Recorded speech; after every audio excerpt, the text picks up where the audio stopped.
homogeneity Publius described. By contrast, America's people defy all the ethnological and logical classifications. For Douglas, the variety of the American population was not a weakness to be lamented or an obstacle to be overcome.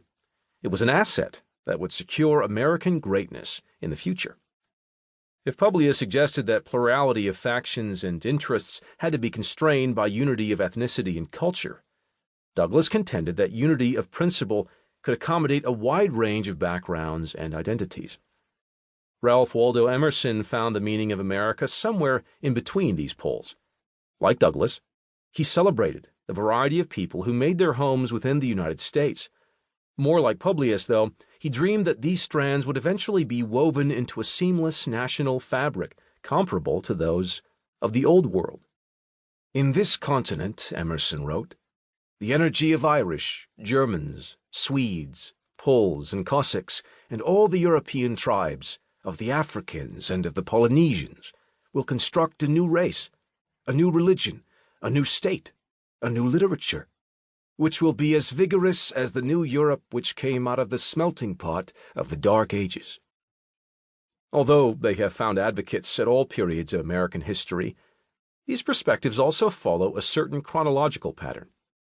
Covenantal ideas were central to the American Revolution and early Republic. Particularly in New England, they supported an understanding of Americans as the new chosen people, modern counterparts to the biblical Israelites. But this vision was too regionally and theologically limited to bind together a nation growing in population and geographic extent. The crucible emerged as a way of justifying and explaining mass immigration and territorial expansion. It broke down, though, as Americans came to believe that certain ethnic and cultural strands were too alien to blend into the national alloy. After the Civil War, many Americans abandoned dreams of amalgamation in favor of segregation and nativism. In the ideological conflicts of the 20th century, themes previously associated with the cause of racial equality were revived. Once feared as a threat to the Union, a creed of equal rights became something like our official philosophy. Scholars found precedents for this creed in the words of great statesmen and thinkers. As an institutionalized consensus, however, it was a product of 3 world wars, 2 hot, 1 cold. In the decades since the fall of the Berlin Wall, though, consensus has seemed dangerously absent. Our newspaper headlines, television chyrons, and social media feeds express deep anxiety that the fabric of our common life is coming apart. Did we ever share a stable vision of national character and purpose? Can we recover it? Those are the animating questions of this book. Although it is largely an essay in cultural interpretation, this book is also an intervention in a very current debate. A growing number of writers and activists make the case for a renewal of national solidarity. Mostly on the political right, but also on the center-left, these figures contend that we have lost sight of the whole of the American people due to excessive concern with the interests of its parts.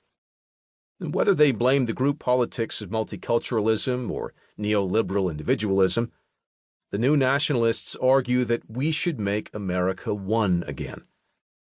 The impulses behind these arguments should not be dismissed as racism, xenophobia, or ignorance.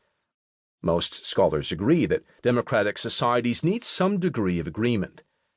In his 2004 book, Who Are We? The Challenges to America's National Identity, political scientist Samuel Huntington worried that erosion of an Anglo-Protestant core culture might undermine constitutional government.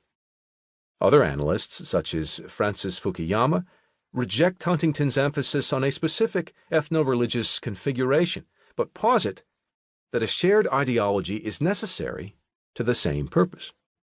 New nationalists have also developed powerful critiques of recent policies. Trade regimes that encourage the movement abroad of important industries, tax policies that reward financial speculation, and an arbitrary yet porous immigration system encourage the perception that an elite few benefit at the expense of many left behind. The success of anti-establishment politicians such as Donald Trump and Bernie Sanders